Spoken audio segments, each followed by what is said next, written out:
Idul Fitri bukan hanya tentang kembali suci dan mempererat tali silaturahmi. Hari Raya Idul Fitri adalah waktu untuk merayakan cinta, kebersamaan, dan keberkahan setelah menjalani bulan yang penuh perjuangan. Pada momen ini, saya bersama dengan segenap tim dari Cekita mengucapkan Selamat Hari Raya Idul Fitri 1446 Hijriah. Minal aizin wal faizin, mohon maaf lahir dan batin. Hai Sobat Ronggo, kali ini merupakan sebuah episode spesial Hari Raya Idul Fitri dari Cekita. Bersama saya Kiki yang akan menemani Sobat Ronggo untuk beberapa menit ke depan. Pastinya di Cekita kita akan bersama membahas seputar pengalaman yang menarik, informasi, dan semoga bisa memberikan motivasi untuk Sobat Ronggo semua. Tema pembahasan kita pada hari ini tentang merayakan hari kemenangan dengan penuh makna dan juga inspirasi. Oke baik, sebelum kita membahas tentang topik tersebut, mari kita sambut bintang tamu pada episode Hari Raya Idul Fitri kali ini yang cukup ramai karena saya tidak hanya sendiri, sudah kedatangan Bapak Doliful Hadi dan juga Bapak Yosi Dian Purnama Windrayadi. Halo Pak Yosi dan Halo. Pak Hadi, bagaimana Iya. kabarnya? Pak Hadi dan Pak Yosi, gimana kabarnya Pak di Lebaran kali ini? Ya, baik-baik. Pak Kiki sehat-sehat juga. Pak Kiki gimana? Alhamdulillah Iya. baik juga.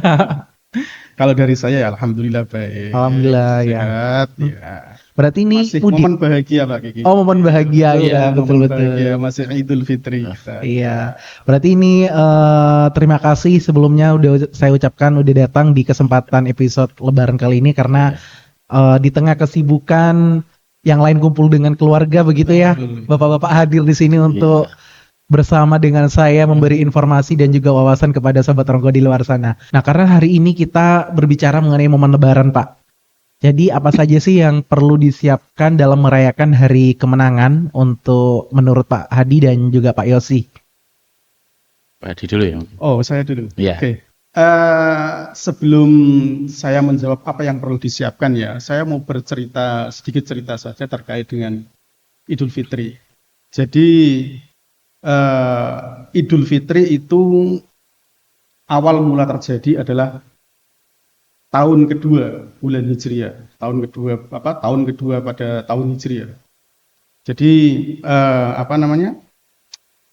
setelah perang Badar waktu itu Nabi Muhammad beserta sahabat-sahabatnya setelah perang Badar pada bulan Ramadan itu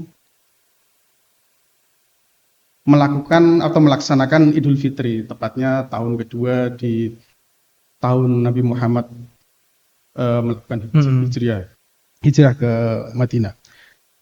Pada tahun kedua ini para sahabatnya Nabi Muhammad melakukan puasa pada bulan Ramadan dan juga pada waktu itu perang Badar. Nah, kemenangan yang didapat oleh Nabi Muhammad beserta sahabatnya ini momentumnya tepat pada bulan Ramadan dan juga tepat pada momentum Idul Fitri yang pertama kali dilaksanakan.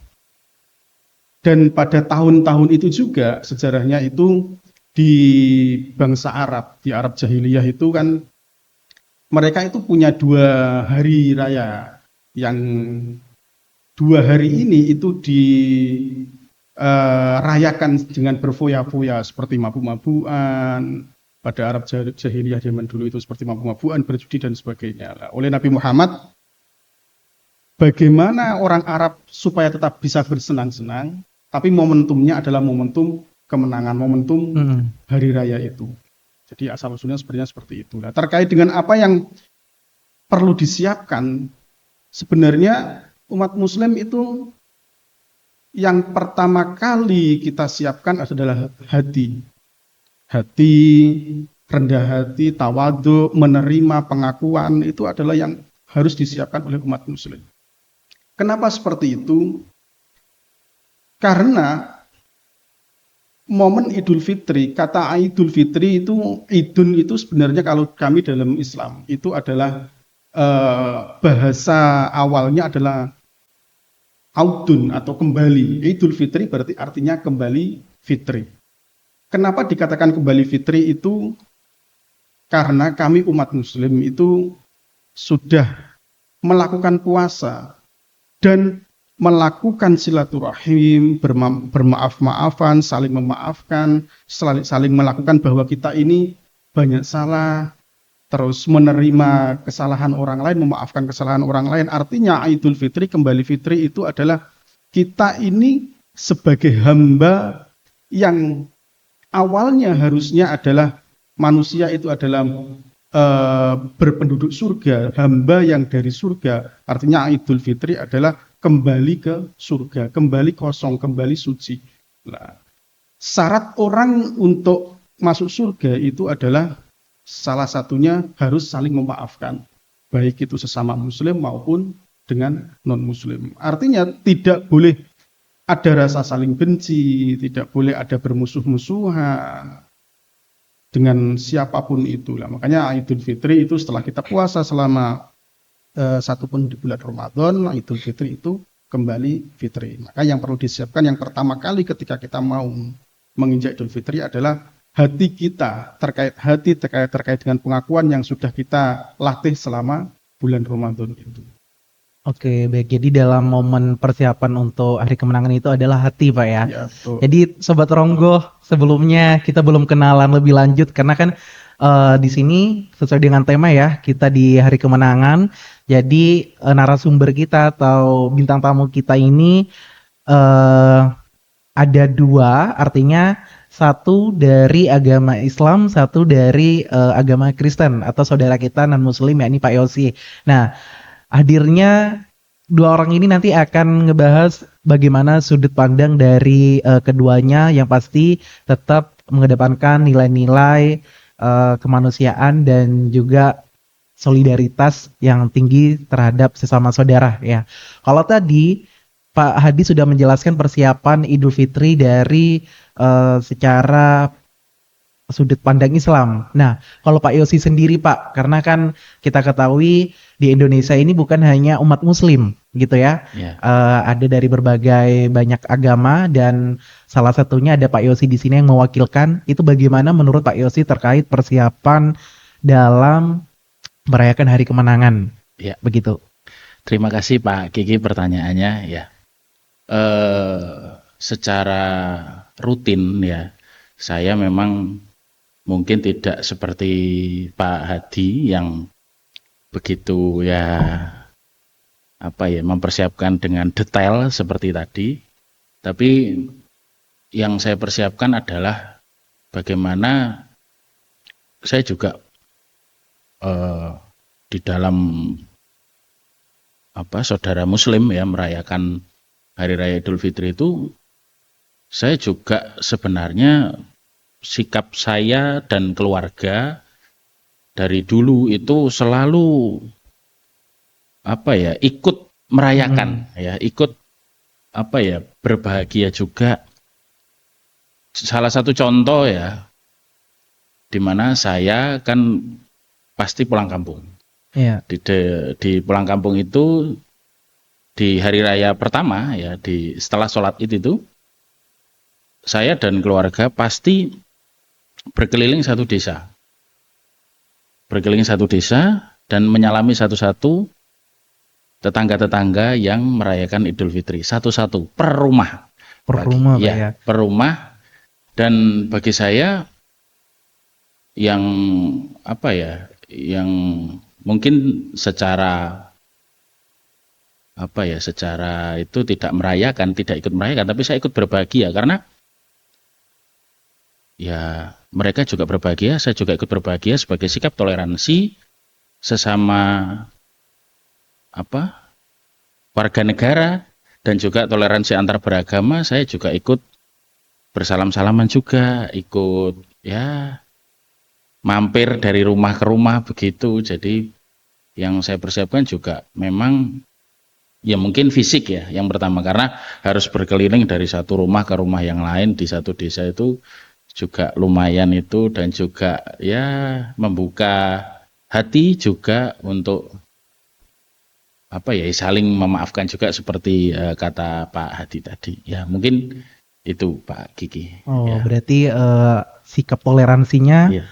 sangat tinggi begitu Ya. Pak ya. Dan memang kalau memang apa ya, sikap toleransi tinggi itu diterapkan oleh semua umat muslim di Indonesia, itu rasanya memang ada rasa aman dan Iya. juga damai gitu kan. Iya. Nah, kemudian dalam mendekati hari kemenangan atau pada saat hari kemenangan, biasanya tradisi apa sih yang dilakukan oleh bapak-bapak ini, seperti mungkin melakukan open house ataupun kegiatan sungkeman ataupun yang lainnya? Mungkin bisa dijawab dari Pak Hadi dulu, nanti setelah itu baru Pak Yosi. Ya, terima kasih Pak Kiki. Kalau kami dari Muslim, tentu kami akan menyesuaikan seperti apa yang diajarkan oleh Rasulullah SAW. Kalau kami ada 6 yang kami lakukan khususnya terhadap terkait hari raya ini. Yang pertama tentu adalah takbir. Kalau mungkin di Indonesia itu adalah kita biasa menyebut takbirah. Ya, di malam Idul Fitri itu adalah semua umat Muslim melakukan takbiran, baik itu mereka yang ada di masjid, di musola, maupun di rumah-rumah, terserah. Ya, itu tidak masalah baik dimanapun. Cuman memang anjurannya adalah menghidupkan malam hari raya, yaitu dengan melakukan zikir-zikir, melakukan takbiran. Maka di dalam Al-Quran itu sudah jelas, surat Al-Baqarah ayat 185 kan sudah dijelaskan bahwa sempurnakanlah bilangan puasamu, kemudian bertakbirlah, kan seperti itu. Makanya pada malam hari raya kita dianjurkan untuk menghidupkan malam itu dengan takbir. Tentu takbir di sini juga kita harus melihat kondisi kita di Indonesia ya Pak. Karena saya terkadang juga kurang setuju Pak. Takbir itu sampai mualem terus, sampai mengganggu masyarakat yang mau istirahat. Karena besok paginya kan kadang kita juga ada kegiatan yang menerima tamu, kita berkunjung ke rumah sahabat, ke rumah saudara. Artinya sebagai umat Muslim juga kita harus bisa menempatkan diri kapan waktu takbirnya, kapan juga waktu takbir itu pakai pengeras dan kapan tidak pakai pengeras. Artinya harus ada batasannya juga. Yang kedua, kalau dalam Islam itu dianjurkan untuk memakai pakaian terbaik, Pak. Pakaian terbaik bukan baru, Pak. Tapi terbaik bukan baru lah. Ini yang terkadang oleh masyarakat umum, pakaian terbaik itu dimaknai harus membeli pakaian. Nah, itu sebenarnya anjuran dari Nabi Muhammad SAW itu yang kedua adalah bukan memakai pakaian baru, tapi memakai pakaian terbaik. Walaupun itu bukan baru, jadi apa yang kita punya yang terbaik itu harus kita pakai pada hari raya itu. Yang ketiga tentu sebelum kita sholat id, sebelum kita melaksanakan sholat id itu sebaiknya makan dulu, Pak. Kalau zamannya Nabi Muhammad, oleh Nabi Muhammad dicontohkan itu karena di Arab itu adalah banyak buah kurma, satu buah makanan terbaik di Arab kan kurma. Maka baginda Nabi Muhammad SAW itu sebelum berangkat sholat Idul Fitri itu beliaunya itu memakan kurma. Nah, kalau kita di Indonesia kan tidak semua bisa membeli kurma. Mungkin mereka yang yang punya uang, yang punya akses bagus bisa membeli kurma. Lah, bagaimana teman-teman kita, saudara kita yang memang jauh dari akses untuk membeli kurma itu, kita bisa mengganti dengan buah atau makanan yang sifatnya manis. Nah, untuk yang ketiga rutinitas kita berapa? 4 atau 3 tadi ya? Ketiga tadi. Takbir, setelah itu pakaian terbaik, makan sebelum berangkat sholat id. Setelah itu sholat Idul Fitri yang tentunya walaupun hukumnya kalau dalam Islam adalah bukan wajib Pak ya, sunnah muakkad, atau ada juga ulama yang mengatakan bukan sunnah muakkad tapi fardhu kifayah. Tapi kita tetap dianjurkan untuk sholat Idul Fitri. Lah, kebiasaan dari baginda Nabi Muhammad ini yang kita ikuti adalah sholat Idul Fitri ini berangkatnya dan pulangnya dari sholat id itu dengan jalan yang berbeda. Seumpama kita berangkat sholat id menuju masjid atau menuju lapangan ya, kita berangkat itu di jalan A, maka pulangnya sebaiknya di jalan B. Nah, seperti itu. Selanjutnya setelah itu yang dianjurkan adalah mengunjungi tempat keramaian. Jadi setelah kita sholat id, kita dianjurkan untuk mengunjungi tempat-tempat keramaian. Kita keluar dari rumah, Pak. Kalau dalam Islam keluar dari rumah, mungkin kalau zaman dulu itu biasanya di Arab itu kan sering ada lomba memanah. Baginda Nabi Muhammad biasanya setelah melakukan sholat id itu keluar dari rumah, mengunjungi tempat-tempat keramaian seperti lomba-lomba memanah itu. Bahkan dalam riwayat hadis itu dijelaskan itu sampai istrinya yang namanya Siti Aisyah itu ikut baginda Nabi Muhammad, di belakangnya sampai melihat lewat punggungnya Nabi Muhammad. Nah, itu terus selanjutnya yang terakhir adalah yang sering kita lakukan atau umat muslim lakukan di Indonesia itu adalah mengunjungi sahabat. Nah, itu Nabi Muhammad juga seperti itu. Mengunjungi sahabatnya, mengunjungi mengunjungi keluarga kita, mengunjungi tetangga-tetangga kita dan seterusnya itu. Nah, itu 6 anjuran yang sebaiknya kita lakukan dan selama ini kita tiru dari baginda Nabi Muhammad SAW. Oke, berarti dari umat muslim pada saat momen lebaran dipersepsikan adalah seperti yang disebutkan tadi Iya. tadi ya. Dan cuman momen epiknya adalah ketika di hari hanya kita sholat Betul. Idul Fitri dan paginya adalah mengunjungi tempat keramaian atau Iya. bertemu dengan orang banyak, Betul. Pak ya. Nah, kemudian Pak Adi tadi kan juga dikatakan bahwasanya kita dalam sholat Idul Fitri itu harus berangkat dari jalan Iya. A, terus pulangnya di jalan yang berbeda. Nah, itu banyak teman-teman kita di luaran sana, teman-teman sobat Ronggo juga ya. Itu mengartikan dia itu dijadikan sebagai sebuah candaan yang mana dia benar-benar mengikuti, akhirnya mengelilingi Iya. gitu. Nah, di sisi lain mungkin seperti itu dapat ininya ya Pak ya, dapat barokahnya begitu ya atau gimana itu? Tujuan kita sebenarnya itu kan terkait dengan kita kenapa harus berangkat Mm-mm. di jalan yang berbeda antara berangkat sama pulang itu. Dari situ kita bisa ketemu dengan beberapa saudara muslim kita, Oke, baik. bisa menyapa dan seterusnya. Artinya ikatan silaturahim itu bisa terjaga dengan baik. Terus kita keluar pada waktu setelah sholat Id, itu juga tujuan awalnya sebenarnya adalah untuk menghadirkan momen silaturahim di hari Idul Fitri itu semakin baik. Oke, nah sekarang kalau dari Pak Yosi sendiri Pak, Iya. bagaimana persiapan dalam menyambut hari kemenangan dari saudara kita yang Muslim untuk Pak Yosi sendiri dan keluarga seperti itu? Iya. Baik Pak Kiki. Jadi kalau Pak Hadi tadi kan dari H-1 ya takbiran segala macam. Ya, saya juga ikut ikut meramaikan lah. Ikut Karena meramaikan. ya takbiran itu kalau di desa saya di kampung itu keliling Pak. Dan Keliling. waktu Ramadan juga ikut wartakjil. Nah, iya. Itu Iya. biasanya sering Pak Biasanya Yosi. sering. Iya.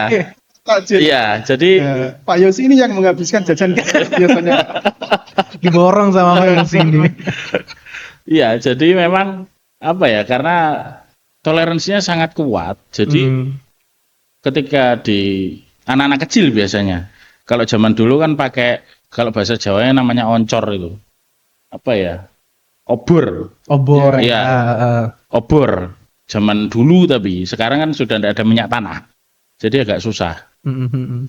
Jadi itu keliling dari lorong ke lorong kampung itu, ya saya juga ikut melihat takbiran, bahkan sampai sekarang tidak lagi anak-anak kecil yang membawa obor itu, tapi sudah memakai elektronik, Oke, yaitu sound Pak ya? sound yang mungkin kalau bahasa sekarang itu horeg itu loh. Iya, itu lagi Iya. viral juga Ya, sekarang. sound Lewat horeg syukur. itu ya. Jadi keliling sampai hampir tengah malam. Jadi begitu luar biasanya umat muslim ketika merayakan hari kemenangan, dan ya saya juga ikut merasa ya ikut menyambut bahwa ya ini mungkin kata Pak Hadi tadi kan di musola-musola, di masjid begitu takbiran. Nah, ini juga salah satu kearifan lokal yang hanya ada di Indonesia, betul, gitu. betul. Jadi takbir itu dikumandangkan tidak hanya di musola, tapi ada dari kampung lain, dari daerah lain itu yang sampai membawa kendaraan dan pakai elektronik tadi, pakai sound itu besar-besar. Mereka juga merayakan takbir versi mereka begitu. Jadi ya, dan juga jangan lupa ada lagi budaya yang mungkin sampai sekarang masih ada, yaitu petasan. Oh iya, petasan. Iya, Betul, petasan. Jadi mulai dari H-1 waktu setelah takbir itu sampai besoknya sampai setelah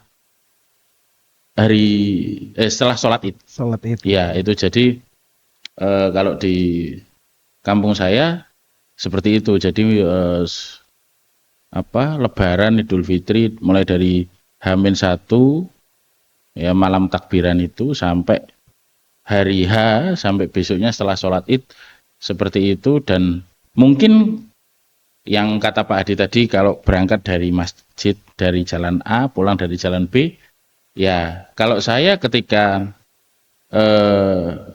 umat muslim itu selesai sholat Id, saya langsung menghampiri mereka dan bersalaman satu persatu. Jadi menyambut mereka malah belum sampai rumah saya sudah menghampiri mereka. Jadi mungkin ya sekitar setengah tujuh itu jadi saya sudah. Sekalian mencicipi kue lebaran Pak ya. Iya begitu. Jadi pulang bisa kenyang. Pak Yosi nanti yang menyiapkan rendangnya. Iya. Oh iya. Ketupat ya. Nah Pak Yosi berarti kan kalau diri Pak Yosi sudah menerapkan atau ikut berpartisipasi begitu ya dalam meramaikan hari kemenangan bagi umat muslim. Nah terus bagaimana Pak sudut pandang dari tetangga-tetangga yang muslim terhadap Pak Yosi yang ikut meramaikan? Apa kata mereka Pak? Justru mereka menganggapnya yang tidak ada di daerah lain terjadi di kampungnya. Jadi tidak semua yang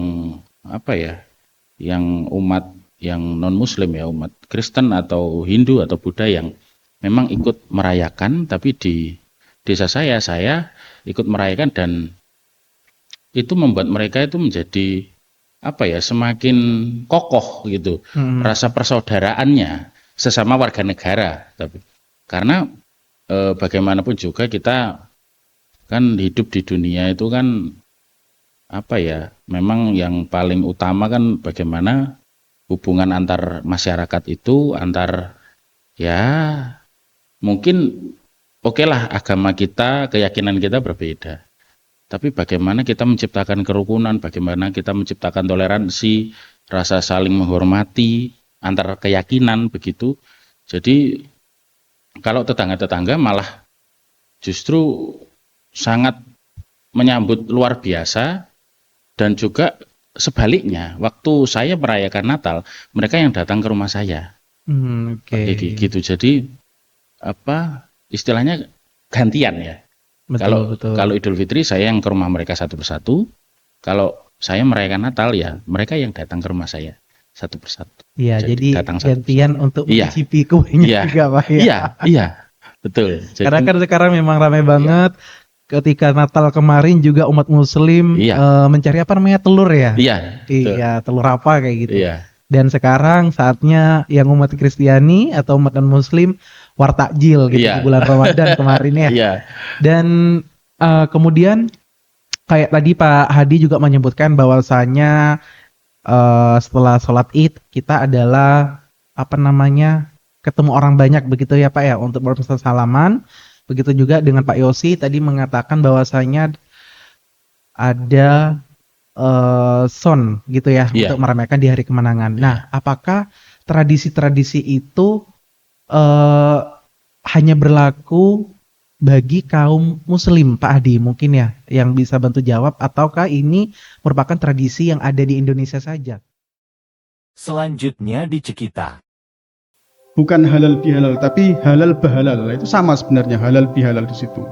Tadi di zaman Presiden Soekarno mengumpulkan elit-elit politik yang mungkin selama ini berseberangan secara pemahaman gitu. Biar itu kita menjalin silaturahim dengan baik sesama saudara. Jadi saudara kandung, kakek, nenek, orang tua, paman dan seterusnya itu ukhuwah nasabiyah. Ya, mungkin perbedaan ada, tapi jangan sampai ada selisih. Yang pasti agama itu dia tidak akan menjelek-jelekan agama lain begitu Pak ya. Jadi berperilakulah selayaknya hamba, bukan sebagai Tuhan. Bersatu kembali, bisa rukun kembali, dan kita bisa menjalani kehidupan kita sesama umat manusia untuk saling menghormati, saling menjaga persatuan.